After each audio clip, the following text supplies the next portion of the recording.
Dharma Talks by Mogok Sayadaw, the 31st of December 1960. Protecting your mind.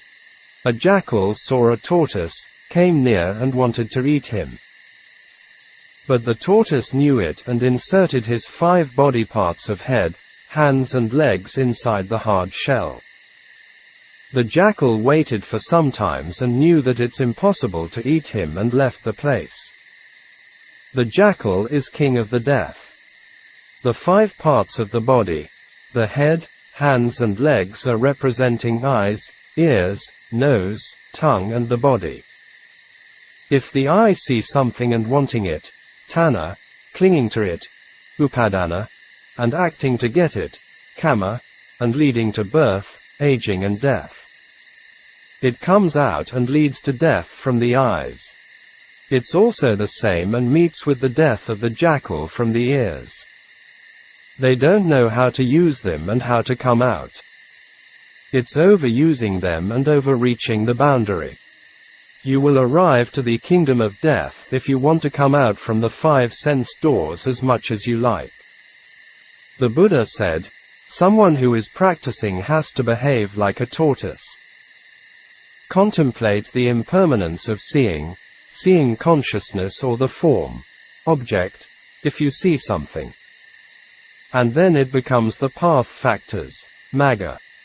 It becomes anicca and magga, that not over, reaching the boundary. It's not leading to the kingdom of death. It'll lead to Nibbāna, which is free from dangers. This simile came from Samyutta Nikaya. Protect the 5 sense doors under the path factors that free from dangers. We all never had done this before in samsara and ended up under the king of death. We have to contemplate one of the impermanence, form or seeing, sound or hearing, etc. Don't give up yourself to any birth and becoming. It's the same as giving your body for death to them. In everyday life, you are afraid of sickness, pain and suffering. Therefore, always take care of the body. In the same way, if you take care of the practice and will be free from the king of death. By taking care of the body can't free from it. You all are always taking care of which you can't protect. But you don't take care of which you can protect. Sayadaw talked about people in every day taking care and conditioning for the body. You are doing sankhara dukkha with satisfaction. Taking care of the body is not free from dukkha. But you are not caring for the mind, which can be free from dukkha. We should think about this point seriously. All of you are difficult people. Aren't you? There is a lot of taking care in matters which you can't prevent them. But you have no mindfulness in things which you can prevent them. Therefore, yogis must practice like the tortoise. If not, you'll become the food for the jackal, the king of death. Have to contemplate for catching any one of them, the seeing or the form, etc. Dharma Talks by Mogok Sayadaw, 1st to 5th. January 1961. The Creator, the Deceitful Mind. Sayadaw gave 5 talks on the mind. It's very important to understand one's own mind than any other things, because it's the creator of suffering and happiness to all of us. Without understanding the mind, that human beings create a lot of problems, chaos and sufferings from the family level to international level. T1. Nama Dhamma is the mind. No mind arises on its own. Except Nibbāna Dhatu. No other Dharma is free from the causes and effect relationship. Because of eyes and form, seeing consciousness arises. If you ask me to say it in the complete causes, there are 4 causes: eyes, form, the light and attention to see, manashikara. Therefore, it's not right to say I see and my mind, because it's nothing to do with you. I am helping you to dispel wrong view.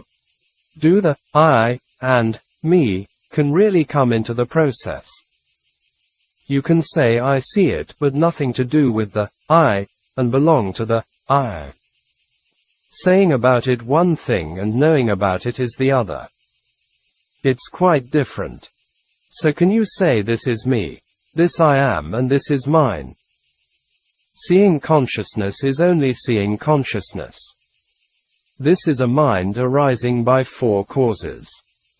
If one of the causes ceases and it also ceases, e.g., the eye's damage, no object, no light and no attention. The eyes are made by kama. Form and light are made by temperature, utu. Attention is made by the mind, nama. If you know that this is not me, not I am and not mine and free from tanha, mana and ditthi, and no kama arises to connect with them and next birth will not arise. So you don't encounter with aging, sickness and death. You know it as mind arises by four causes. Wrong view and doubt die away.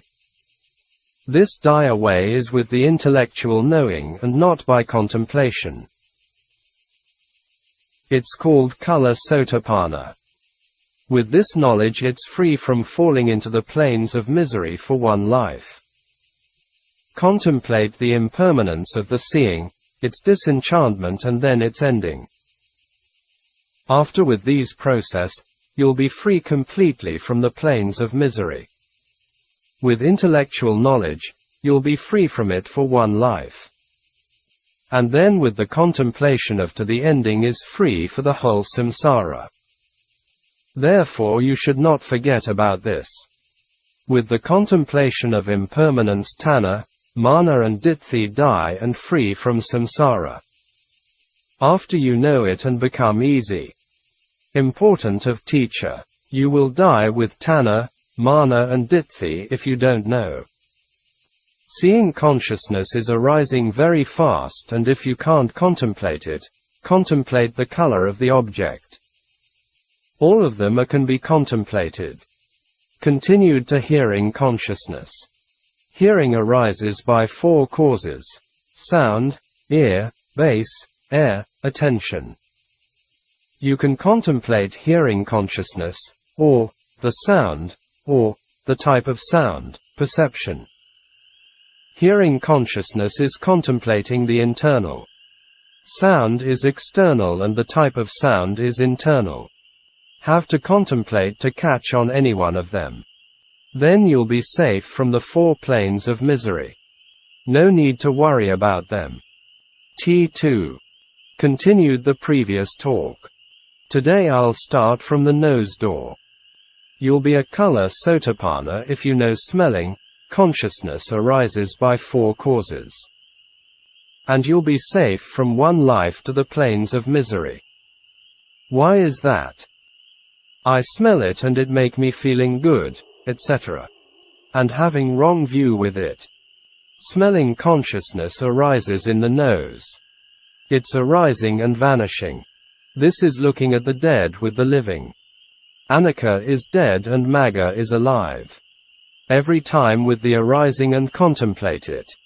This is alive with the nose, consciousness.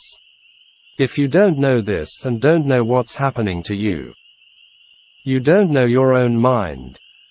Not knowing is ignorance, and then turning towards volitional formation, sankhara, and birth, avijja right pointing arrow sankhara right pointing arrow vijnana.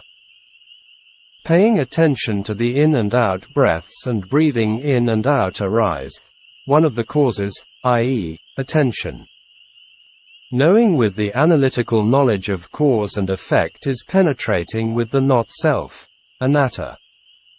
The causes cease and the result also ceases, it means it is not perished by its own. Arising and vanishing by itself has wrong view in it. Not contemplate this one only, but also whatever arising of seeing, hearing, smelling, etc. Whenever it's arising with the contemplation and you will see impermanence. This is Magga, the path factors. Magga means cutting off samsara. Samsara is the arising of khandha dukkha. It's cutting off all these dukkha. You get magga with the contemplation. Contemplate the smell or fragrance, smelly, i.e., perception, if you can't contemplate the smelling consciousness. Contemplate to catch the impermanence of any one of them. This is seeing the dead with the living.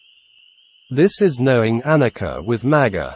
The dead is anicca and the living is magga. Anicca is before and magga is after. Therefore you are seeing the already passing away with the non-perishing. This is not saying that the contemplative mind is permanent. Two minds can't arise at the same moment. Sayadaw was very skillful in explaining Dhamma in many different ways. This kind of qualities was very rare in teachers.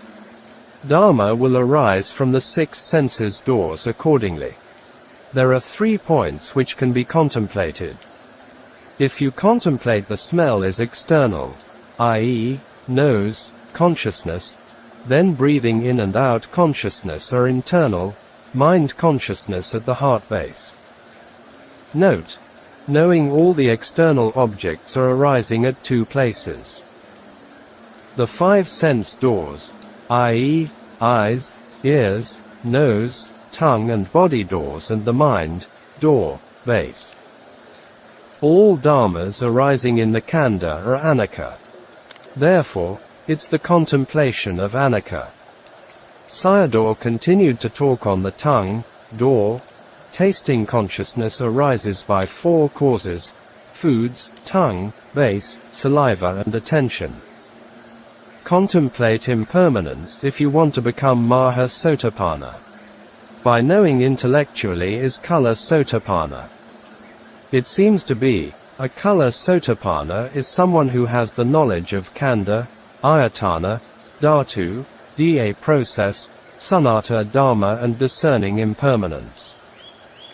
Some teachers, including Mogok Sayadaw, said at least someone had the knowledge of mind and body, purification of view and knowledge of the conditions of mind and body, purification of overcoming doubt. By seeing impermanence, its disenchantment and its ending and becomes Maha Sotapanna. Can you say as all the minds are me, I am and mine?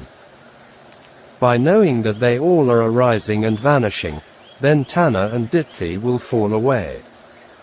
Seeing impermanence is cutting of the Dhamma connect with samsara. Samsara refers to the dangers of aging, sickness and death. You have to know tanha as connects this life to next life, i.e., to birth. Also it connects kamma to the result. And it connects to dukkha. Therefore tanha has 3 connections and like a tailor. It's the connector of what is not good. It'll do the connection of jobs until it dies out. Now, you catch the culprit which connects samsara. You all are worshipping tanha as a master, mention some of them. Tanha is asking you whatever he wants and after you die sends you to the plains of misery. You are not in pair with tanha, because of not knowing. Not knowing is ignorance. Therefore you don't know that tanha is controlling you. Continued to mention about tanha in daily life. T3. A dead body only has the matters of origination from temperature, uchusamatanarupa. It doesn't have the matters of origination from kamma. Therefore no mind arises in the dead body. Body consciousness, kaya vinana, has 4 causes to make it arises. The tangible elements, objects, fatthaba dhatu, are earth, water, fire and air elements, patavi, apo, teho and vayo dhatu, plus body sensitivity, body base, plus matters originating from kamma, kamasamutanarupa, plus attention. Because of these 4 causes, pleasant and unpleasant body consciousness can arise. This body consciousness is not made by me or other. Knowing as only by causes and doubt falls away. It's not a person nor a being, and only body consciousness and wrong view dies. This knowledge does not lead to painful birth for one life. Intellectual knowing is not enough yet and must practice. Every time it arises, contemplate as anicca, dukkha, anatta and asubha. With one of them, by watching and contemplating him as perishing and vanishing. Contemplate it until to know its unstable nature. Contemplate it until you can disband the perception of its stable nature. If you can contemplate its finished point and all feelings disappear. This is the medicine of the Buddha. Anger and displeasure, dosa and domanassa, will follow if you don't contemplate and take it as painful. And it will connect to the samsara. Why is that? This is your failure of can't contemplate the pain until it disappears. If you can contemplate with magga and it must disappear. Each contemplation is magga. Here the importance of sati is clear. Without tanha arising, whoever could contemplate the ending of feeling would realize Nibbāna. For this point, Sayadaw recited the Pali in the Khandavagga Samyutta. Tanha will arise and continue the D.A. process if you can't contemplate painful feeling and want it to go away. If you don't contemplate, avijja and sankhara arise, by losing sati. If you want it to go away, and tanha upadana arises.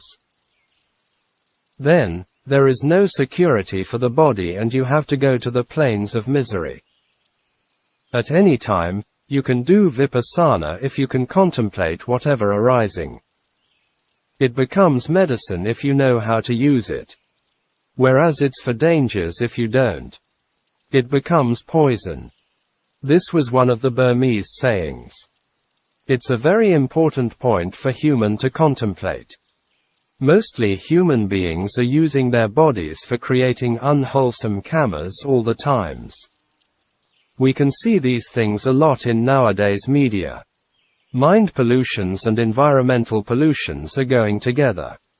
Using it doing wholesome karmas for oneself and others are quite rare.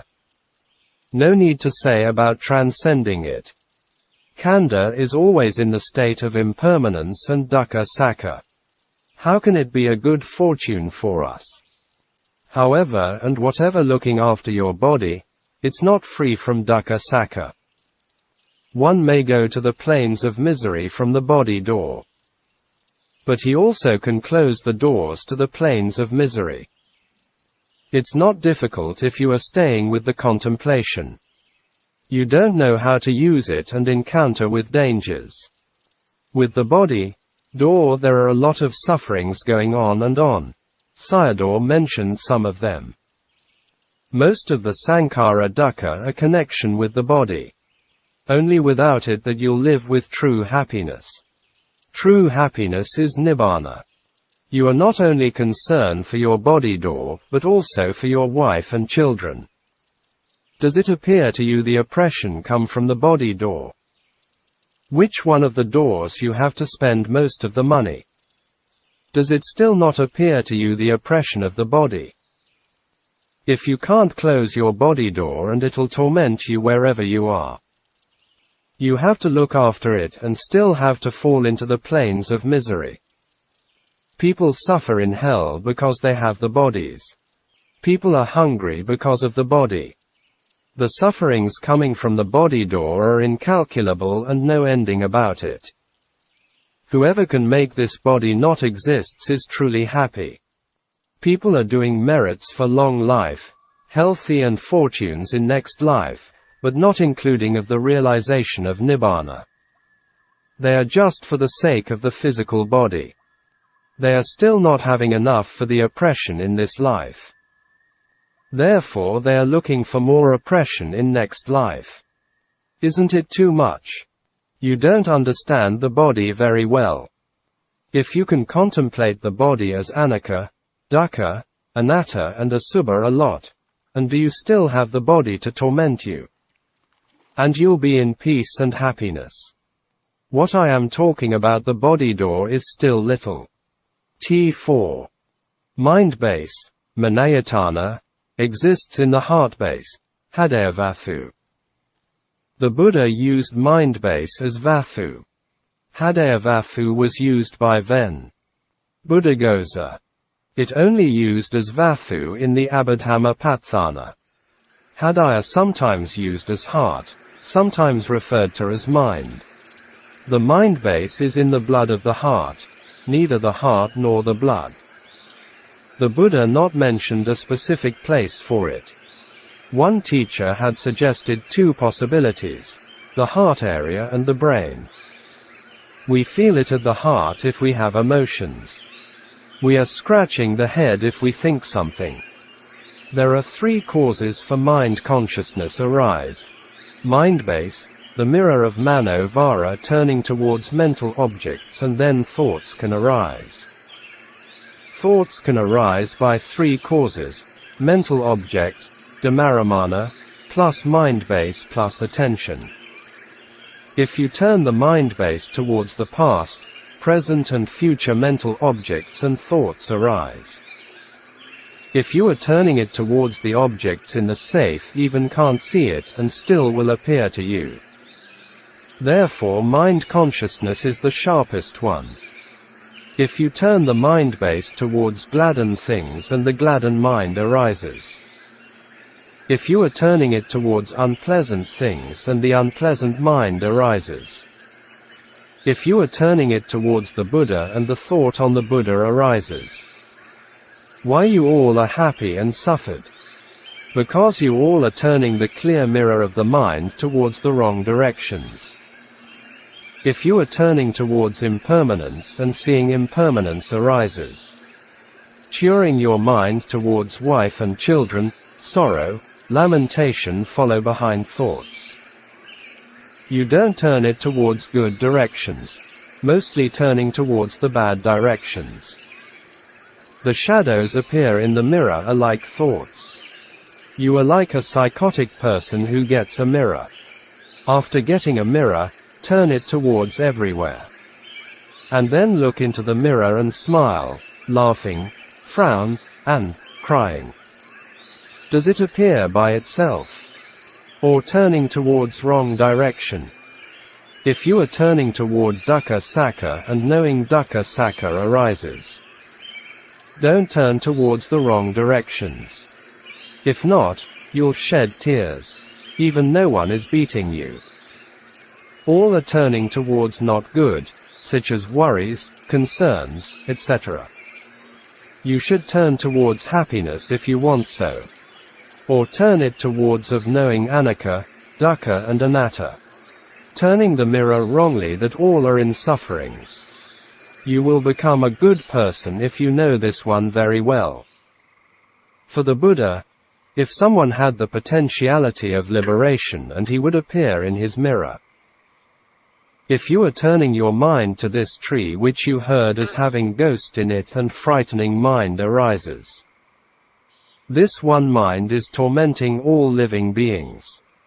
For example, having a family may be good. So people were turning towards it, and after the married life increasing more dukkha. This was making a big mistake. Is it the cause of karma or the mirror?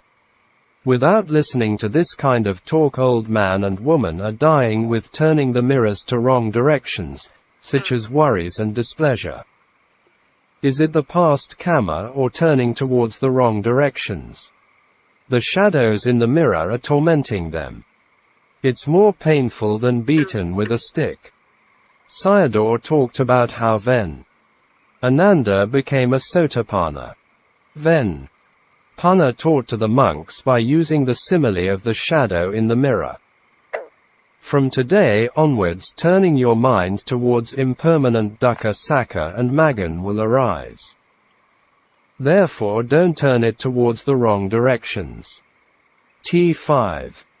Mind-base contact with thought object, also including attention, adverting avijjana, and then thoughts arise. So there are three causes for thought arises. The Buddha also had thoughts. There are two kinds of thought: good to think and not good to think.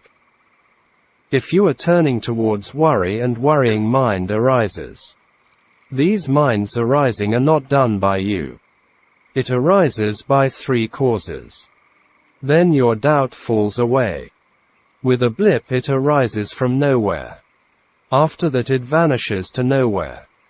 Arising by causes and vanishing by causes, it has the nature of impermanence. Can you say that the perishing and vanishing nature is me and mine? The arts are made by this mind. Making the world beautiful or ugly is this mind. Sitena niyata loko. The mind constructs the world. It's the builder of the world.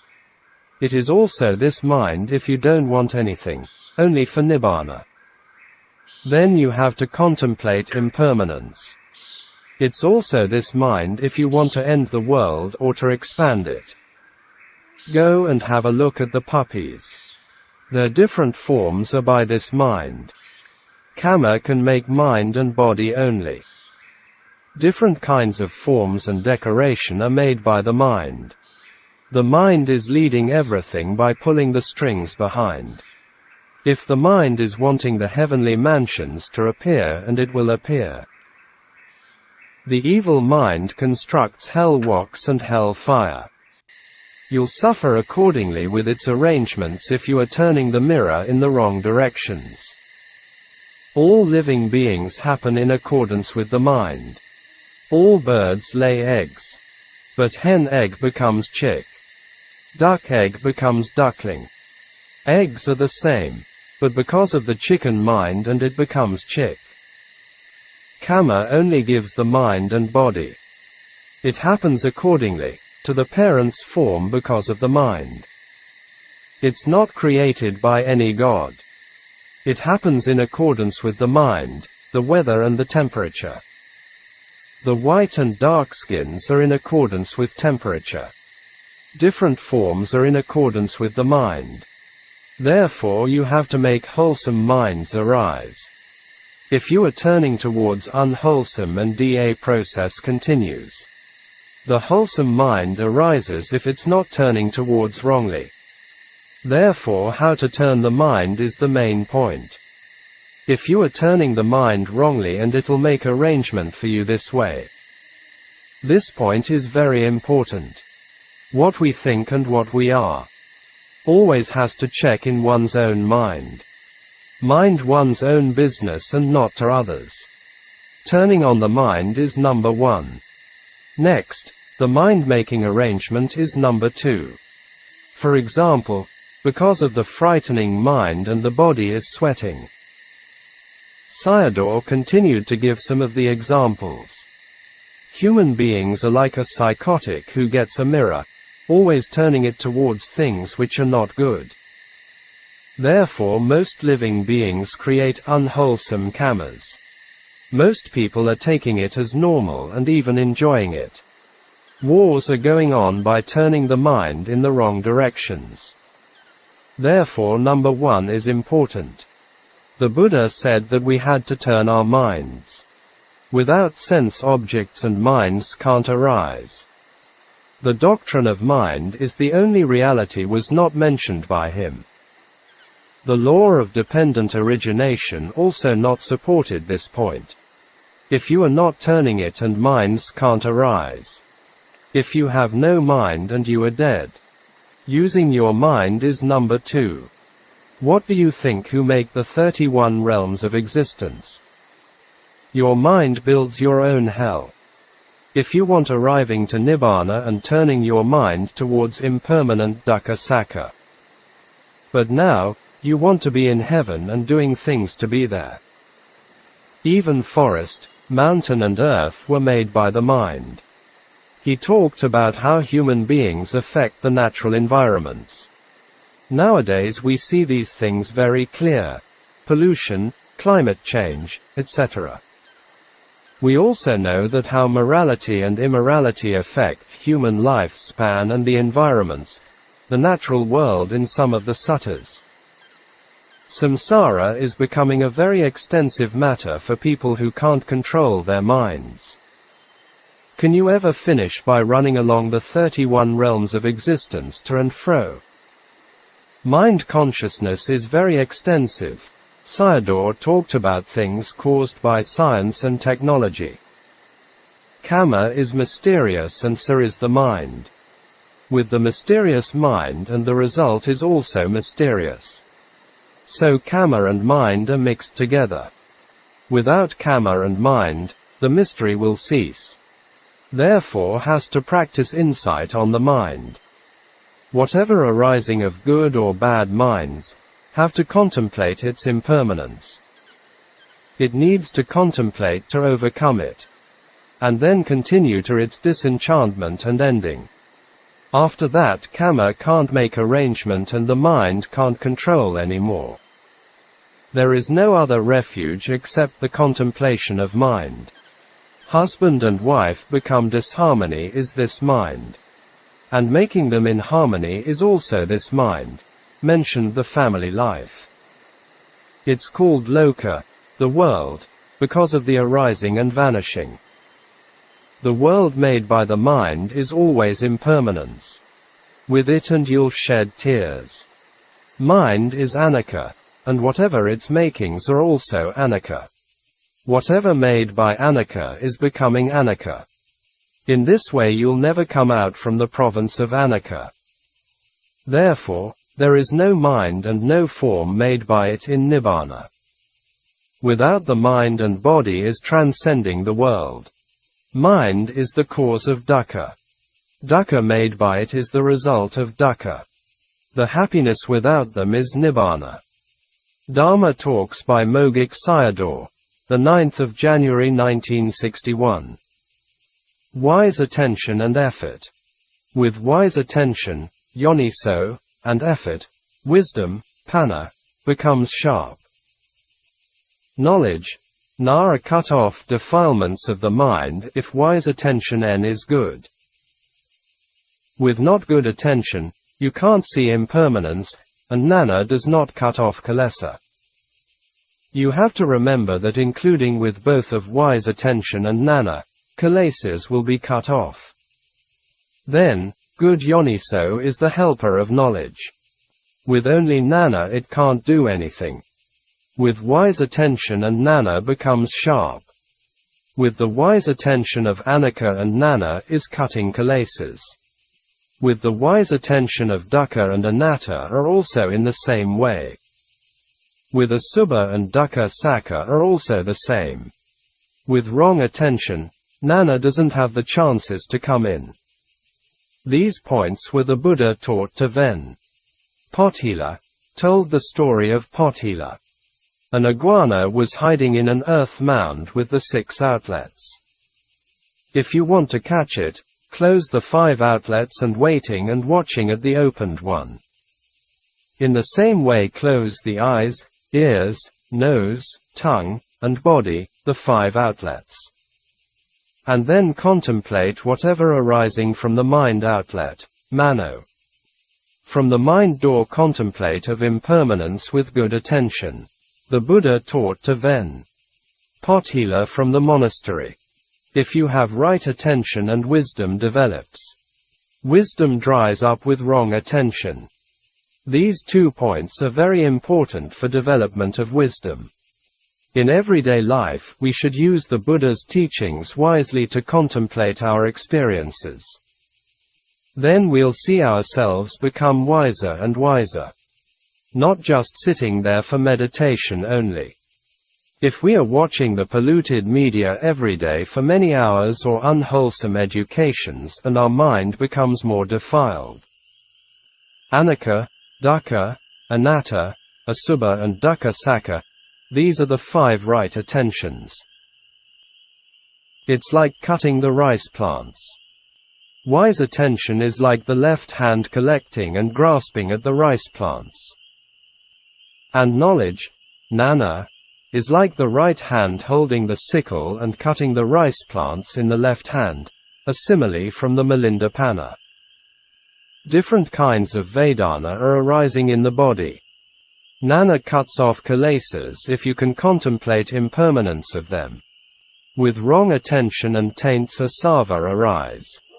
Remember these opposites, the results of wise and unwise attentions. For example, seeing a flower and not contemplate it as anicca, and instead contemplate it as beautiful, and desire, lobha, arises. It's wrong attention and following with anger if you are looking at a person as disgusting. All these kinds of things are important in daily life. We build characters and habits by how we behave or react to the sensual worlds. Taint of ignorance follows with wrong attention. With ignorance and lobha, dosa arise. Have to remember that, if taints arise and you're far away from Nibbāna. If smell arises should not has wrong attention. Contemplate it as impermanence and the DA process is cutting off there. If not, it will follow with anger. You all must remember is making effort with right attention and will cut off kilesas. It's like holding the sickle firmly and cutting off the rice plants with force. Therefore, there are two helpers for knowledge. Jnana, with right attention, and practice with effort, and jnana will become sharp. For example, if you put down a sharp knife and it can cut things off by itself. These words are important, and have to remember it. Then, Potthila became Arahant with these 2 points. Jnana can't be sharp if the mind is straying away to here and there with wrong attention. Contemplate them as not me, nor a person and not a being, only anicca if feelings are arising in the body. After that, continue the contemplation as dukkha sakha. Rice plants are kilesas. The left hand collecting and grasping the plant is right attention, right hand holding the sickle is effort, and the sickle is knowledge, jnana. Dharma Talks by Mogok Sayadaw, the 10th of January 1961. Rust corrodes the iron. Like the rust corrodes the iron, the properties we have collected can destroy us. We consume and use our properties and become craving, clinging and action, tanha, upadana and kama. Then, we are suffered with our own properties. Why is it? Because we don't know how to use it. If we are using these things for the sake of practice and not become a fault to us. Using these things without contemplation and not contemplate the impermanence of the consuming mind. And our properties are like the rust corrodes the iron will send us to the 4 planes of misery. Contemplate the things we use and the mind will fulfill our desire and leading to realization. Sayadaw also mentioned for the contemplation of the other requisites, clothing, dwelling and medicine. The Buddha gave this talk connected with Tissa Bhikkhu, mentioned the story from the Dhammapada. Near death, he didn't contemplate anicca, dukkha and anatta to the robe and died with attachment. And then reborn as louse inside the robe. It's called tarakana, animal, because it far away from path and fruit knowledges. After human beings die and offering dana and sharing the merits with them. They can't receive it if they reborn in hell, or as animals and deities. They have their own foods. They can receive it if they reborn as pitas near homes and villages. They eat excrements, urine and other dirty things. They can get the merits. Therefore you have to make effort in your practice. You'll encounter great suffering with one mistake. At near death, contemplate the impermanence of feeling, mind, etc. If you can't contemplate it and with right attention and reflect them as a subha or dukkha sakha, you can attach to anything if you don't. Now, you have the time, so making the preparation for it. At near death you can't do it. In this talk you have to remember is your own properties are tormenting you, because of the attachment. At near death, accept the knowledge of impermanence, anicca nana, and there is no other refuge. Therefore must practice for the discerning of impermanence. Dharma Talks by Mogok Sayadaw, the 11th of January 1961. To Nibbāna with One Dhamma. If you contemplate One Dhamma and can finish the practice. For example, mind or feeling, if you can contemplate its impermanence and finish the practice. In the body a pleasant feeling arises and contemplate it as impermanent Dharma. Is it still a feeling or not? Or is it the cessation of feeling? It becomes Vedana Nirodha and Tanha Nirodho. With the cessation of feeling and craving also ceases. Craving dies away if you discern impermanence. It arrives to Nibbāna if craving dies. Nana must see the cessation or vanishing. Seeing is Magga. It becomes Tanha Nirodho Nibbānam. The cessation of craving is Nibbāna. Not with many dharmas, but with only one dharma will realize Nibbāna. We can see this answer in the Samyutta Nikaya, Kinsupama Sutta.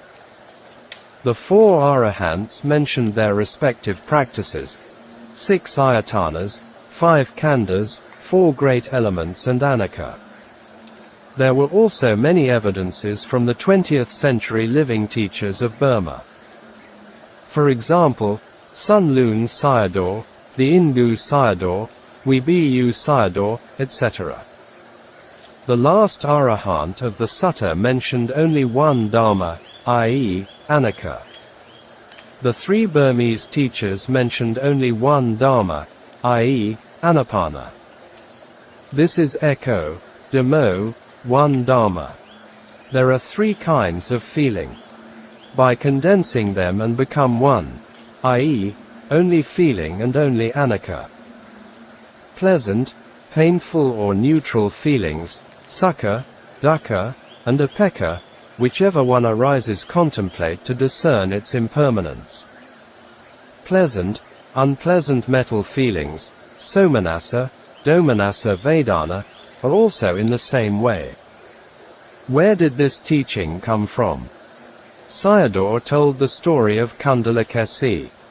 She was the only daughter of a rich man and fallen in love with a criminal. Later married him and nearly escaped from his attempted murder.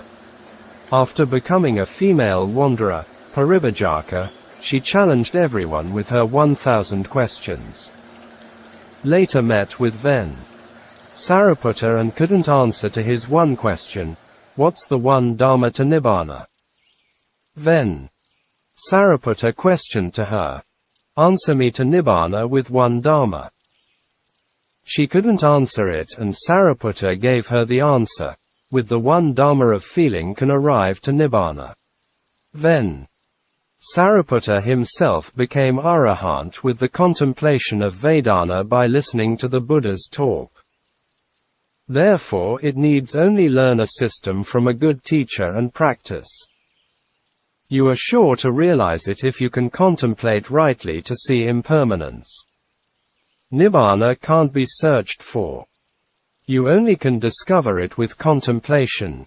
E.g., see the Rohitassa Devata's story. If Tanha dies and Nibbāna. It's quite easy. The Buddha's teachings were simple and profound. But with the practice it needs a lot of perseverance. No elaboration like the later Buddhist teachings. Sayadaw gave instruction on Vedananupassana. You at last only see impermanence if you contemplate the arising of feeling. This is Echo Dhammo, one dharma. If it's becoming anicca and magga, is there still has any kilesa comes in. Later Kundalakesi became an arahant, and the monk surprised about it. Then the Buddha told them, if you have a lot of knowledge and not practice for it, it becomes useless. Even with one dharma and extinguish kilesa becomes precious. Its disenchantment and its ending will be sure to reach Nibbāna, if you only contemplate feelings and discern impermanence. And then the Buddha said to the monks, "It is not a hero if you can conquer 100,000 enemies. It is a real hero that only you can conquer the Kilesa enemy." Note: there were some self-study Western Buddhists rejected some meditation systems as invalid. According to them, they made this conclusion because it could not be found in the Pa-I Nikayas. If the Buddha had to teach everything in details and included everything, even 10 Pali Nikayas also not enough. We have 5 Nikayas. These people should go and study all the well-established systems thoroughly with the Nikayas is the right way to do. Here I am not saying that all systems you could find in media are authentic. I can give some examples. The Mahasi system and Saya Thet Gyi, U-Ba Khin's teacher, System S are well established for nearly a century now.